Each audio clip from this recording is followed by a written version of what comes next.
Nous avons la chance d'avoir une commune jeune, dynamique, avec beaucoup de familles. C'est une vraie richesse. Et nous devons avoir une attention particulière pour toujours progresser sur la qualité de l'accueil de loisirs et du périscolaire. C'est pourquoi nous avons fait le choix d'élargir les horaires d'accueil pendant les vacances, de réintroduire les goûters à l'accueil de loisirs sans hausse de prix, d'offrir les goûters au périscolaire ou encore d'étendre le service de navette au mercredi matin. Des actions concrètes qui facilitent le quotidien des parents, des enfants et leur permet aussi de poursuivre leurs activités. Nous avons également rebâti un vrai lien, délaissé lors du mandat précédent, entre les écoles et le service culturel de la ville, grâce au parcours d'éducation artistique et culturelle. Nous avons aussi, parce que l'école est un lieu de sociabilisation et de découverte, entièrement réaménagé la cour de l'école Joachim du Bellay, en fonction des attentes des premiers concernés, les enfants. Quand en introduction, je vous parlais des communes comme premier échelon du service public, la tarification sociale et solidaire que nous avons mise en place pour les services aux familles en est le parfait exemple. Elle a permis aux familles à revenus modestes et moyens d'alléger le poids des dépenses de ces services indispensables et notamment pour 70% des familles de bénéficier d'une baisse des tarifs sur la restauration. Les retours des parents sont nombreux et positifs sur cette mesure de justice sociale. Du côté de la jeunesse, nous avons vu depuis 2020 une redynamisation de la Maison des Jeunes, dépassant vacances après vacances son record de fréquentation. Vous le savez, nous avons une ville dynamique, attractive. Pourtant, en 2020, l'image de la ville était désuète, vieillissante. On parlait de Thoiry comme d'une ville dortoir. Nous avons modernisé tout cela à travers une nouvelle identité visuelle plus moderne, un nouveau magazine plaçant l'humain au cœur, un nouveau site internet, enfin pratique, fonctionnel et accessible, avec un contenu enrichi. De nouveaux outils qui participent à la transparence de notre action, car la relation directe élu-habitant faisait partie des défis que nous souhaitions relever. Nous avons même été les premiers sur la métropole à mettre en place des temps de dialogue après les conseils municipaux. Une nouveauté complétée par d'autres rendez-vous de proximité, les permanences d'élus, les apéros citoyens qui rencontrent un vif succès. Depuis 2020, il n'y a pas de projet d'aménagement sans concertation ou d'information auprès des Thoiréens, avec des ateliers citoyens sur la prochaine tranche de la ZAC des Deux Ruisseaux, le futur renouvellement du centre-ville, le plan vélo ou encore l'équipement multifonction sur lequel je reviendrai. Et également avec de nombreuses réunions avec les riverains qui sont sans doute moins visibles mais tout aussi importantes. Même si cela prend du temps, ce sont des temps démocratiques nécessaires. Un vrai changement de cap et de pratique. En 2024, la démocratie participative a été marquée par Thoiry 2040, avec pour objectif d'imaginer la ville à l'horizon 2040. Notre souhait était que des Thoiréens puissent être les acteurs de cette démarche inédite et que chacun, quel que soit son âge, puisse partager ses aspirations. Cette concertation inédite, réalisée au travers de questionnaires, forums et ateliers citoyens, a été animée par l'agence d'urbanisme de la région nantaise, que je remercie pour la qualité de ces interventions très appréciées par les volontaires qui ont participé. Vous aurez sur les manches debout là, quelques réalisations et illustrations réalisées par les habitants lors de cette démarche, et je tiens d'ailleurs à les remercier chaleureusement pour avoir contribué à cette démarche. Informer, concerter, impliquer les habitants dans le devenir de leur ville est une des réponses, selon moi, à la crise démocratique. Bien sûr, cela n'est pas simple. Il faut aussi parfois jongler entre des injonctions contradictoires, entre des intérêts particuliers et l'intérêt général, qui doit pour nous, en tant qu'élus, être la boussole de notre action. La tendance au repli sur soi, la défiance grandissante vis-à-vis de la parole publique, peut parfois faire oublier ce sens de l'intérêt général. Et nous, élus, si nous voulons rester crédibles auprès de nos concitoyens, nous n'avons pas le choix. Il nous faut dépasser les intérêts personnels au bénéfice toujours de l'intérêt de l'ensemble des citoyens. C'est, j'en suis convaincue, ce qu'attendent de nous les habitants. Car nous avons une responsabilité collective dans le bon fonctionnement de la démocratie.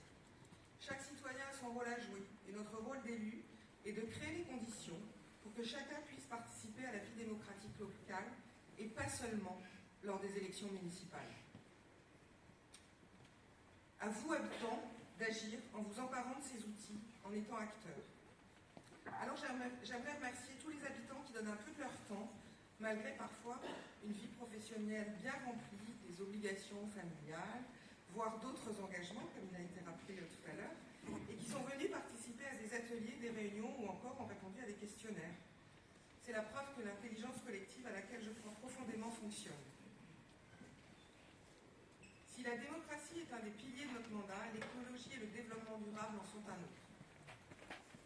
La transition écologique est indispensable pour répondre aux défis climatiques. Si l'État doit jouer son rôle, les communes, dans la mesure de leurs moyens, doivent elles aussi être pleinement actrices dans cette transition. Nous avons lancé un programme de plantation d'arbres, que ce soit dans les parcs comme à la Coulée Verte, mais aussi dans certaines rues avec la métropole et en concertation avec les riverains. Depuis 2020, ce sont plus de 1300 arbres et arbustes qui ont été plantés dans toute la ville. La réhabilitation de parcs ou d'espaces verts faisait aussi partie de notre programme. Cela a été le cas cette année avec le square du Belen. Un vrai succès pour un lieu désormais plébiscité par tous, qui est devenu un nouveau lieu de vie dans le quartier et qui profite même au-delà, que ce soit aux collégiens ou même aux habitants du centre. La crise énergétique, l'inflation et le défi climatique ont confirmé la nécessité et notre volonté d'accélérer les actions de sobriété énergétique.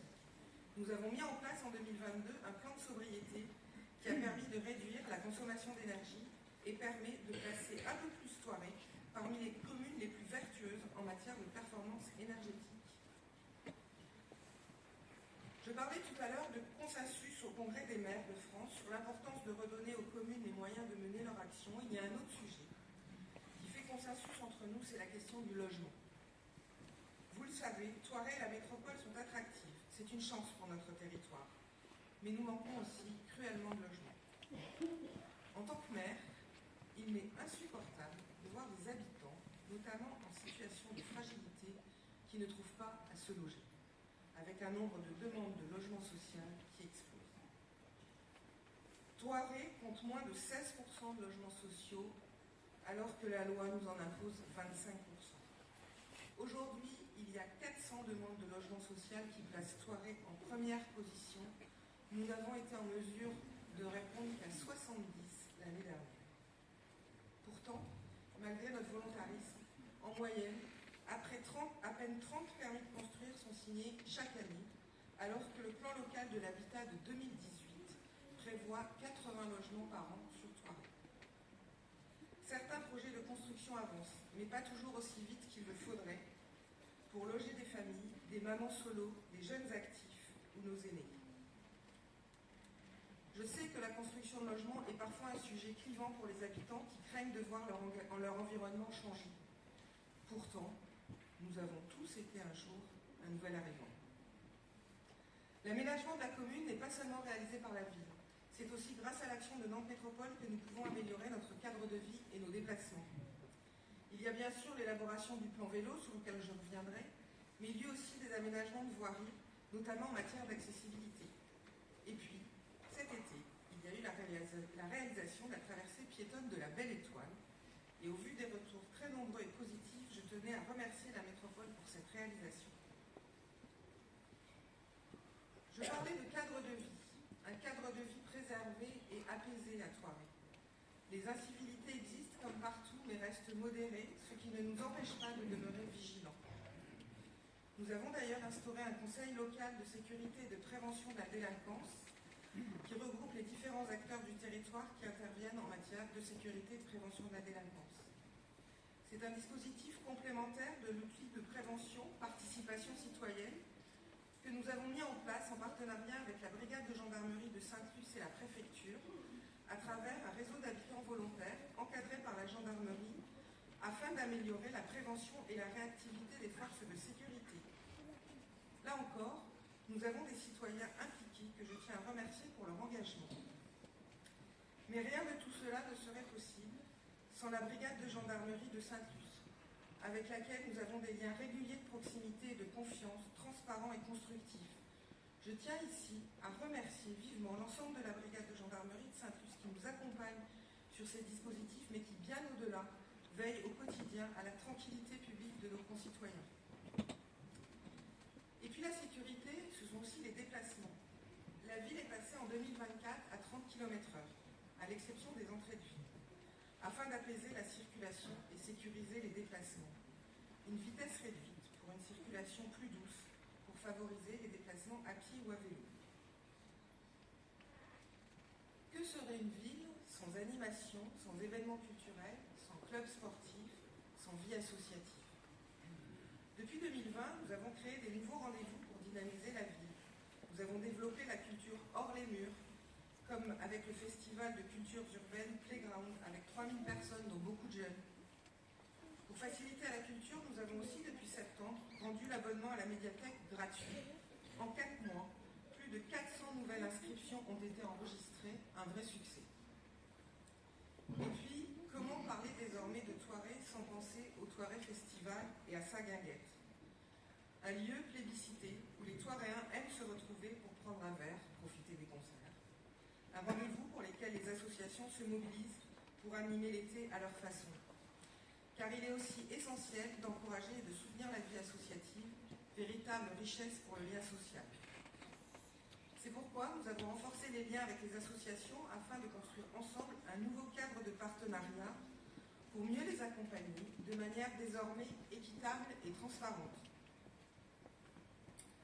Les Jeux Olympiques et Paralympiques 2024 nous ont à tous offert une parenthèse enchantée cet été. La ville, avec le label Terre de Jeux, je tiens d'ailleurs à remercier mon prédécesseur d'avoir décroché ce label et qui nous a permis de le mettre en œuvre. La ville a donc conduit sur toute une année plus de 90 rendez-vous autour d'olympiades culturelles ou sportives qui ont réuni plus de 9000 participants. 14 associations se sont impliquées et ont largement contribué à animer cette belle dynamique autour des valeurs fédératrices et inclusives du sport. J'ai évoqué l'importance du lien social, de la nécessité de le renforcer entre le Covid ou l'emprise des nouvelles technologies. Le lien social peut parfois se distendre et nous restons très attentifs à tisser et retisser les liens. En ce sens, le centre socio-culturel de la Maison des Familles avait d'urgence besoin d'être relancé lorsque nous sommes arrivés. Aujourd'hui, avec la mobilisation de nombreux bénévoles, le lieu propose des ateliers et des temps forts incontournables comme le Thoiret Digital Day ou encore le Week-end Jeu. Impossible de parler de lien social et de solidarité sans parler d'accessibilité. En 2022, nous lancions la commission communale d'accessibilité avec des Thoiréens volontaires, des acteurs associatifs, pour faire de Thoiret une ville accessible et inclusive. Auparavant, nous avions déjà lancé la semaine handicap de Duodé pour changer le regard sur le handicap et sensibiliser les différents publics. Nous avons une attention toute particulière aux plus fragiles sur la commune. En matière d'action sociale, notre rôle ne consiste pas seulement à gérer l'urgence, mais aussi d'accompagner les personnes fragiles lorsqu'elles traversent un moment difficile.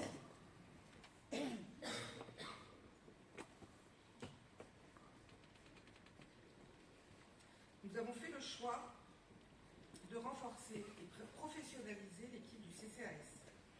Nous avons également souhaité que ce service et le centre socio-culturel soient déplacés à la Borgondière afin d'offrir un lieu plus accessible, de meilleures conditions d'accueil et permettre au public d'accéder à plusieurs services en un même lieu. La ville est également vigilante en matière de santé. Et même si ce n'est pas directement de notre compétence, nous pouvons avoir un rôle de prévention auprès des habitants. C'est une question de volonté politique. J'ai donc souhaité qu'à Thoiret, le mois d'octobre puisse être dédié à la sensibilisation au dépistage du cancer du sein en écho à l'événement national Octobre Rose. J'en profite pour remercier tous les professionnels de santé qui se mobilisent à chaque fois avec beaucoup d'envie et de motivation, ainsi que les associations qui soutiennent activement cette action. Cet événement a aussi permis de faire se rencontrer les professionnels de santé de la commune. Ces échanges, les liens tissés, ont permis la réalisation du guide santé et solidarité disponible dans les accueils municipaux et en ligne. Et n'oublions pas l'organisation et le financement par la ville d'une formation au premier secours pour les bénévoles des associations. Les commerçants, les artisans et les entreprises sont aussi des acteurs essentiels du dynamisme d'une commune. Les soutenir, les les accompagner dans les initiatives qui peuvent animer la vie locale, c'est aussi notre rôle et cela bénéficie à tous. C'est avec cette volonté que nous avons complété l'offre des marchés avec un second marché le dimanche matin en complément du mercredi. Cela concrétise notre engagement de permettre à chaque habitant d'accéder à un marché de proximité à un moment plus accessible pour les familles. Nous avons aussi, à notre initiative, proposé de faire du Forum de l'emploi thoiréen un forum cantonal et Scale Emploi avec des entreprises qui proposent des emplois en proximité. À l'initiative de la ville, mais animée par la métropole et la Chambre de commerce et d'industrie, nous avons aussi relancé une dynamique auprès de nos commerçants, artisans, chefs d'entreprise pour permettre au club d'entreprise de Thoiry d'être à nouveau actifs et initier des actions locales. Les entreprises locales jouent un rôle essentiel dans la vitalité et le développement de notre commune. Qu'il s'agisse de soutenir des événements sportifs, des projets culturels, en s'associant à des initiatives locales ou en accompagnant des actions solidaires, les entreprises jouent aussi leur rôle dans la vie et l'animation du territoire. Je n'oublie pas que cette implication incarne aussi les valeurs de l'engagement. Je pense notamment à Super U pour son soutien de longue date aux associations, à Algam pour son soutien pour le playground, à Grafiosan pour son soutien dans le cadre de Terre de Jeux, à Avidécor pour son soutien à des actions solidaires. Et toutes les entreprises, quelle que soit leur taille, qui soutiennent les associations locales ou les actions solidaires sur le territoire, je tiens à les remercier pour leur engagement. Et la mise en œuvre de ces actions ne serait pas possible sans les femmes et les hommes du service public. Depuis 2020, il nous fallait redonner au service public local les moyens d'agir pour répondre aux attentes des Thoiréens. D'abord, en redonner les moyens matériels à travers la modernisation des outils de travail et notamment des outils numériques nécessaires au bon fonctionnement des services. Nous avons aussi lutté contre la précarité à l'emploi des agents.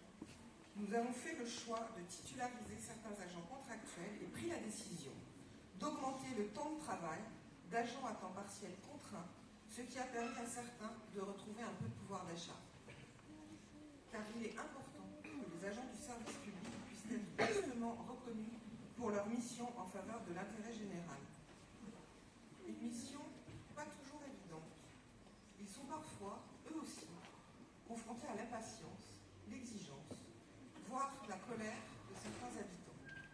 Heureusement, ce n'est pas la majorité des Thoiréens, loin s'en faut, mais ce sont souvent des épisodes marquants et déstabilisants pour ceux qui y sont confrontés. Je tiens donc à les remercier ce soir pour leur engagement pour le service public.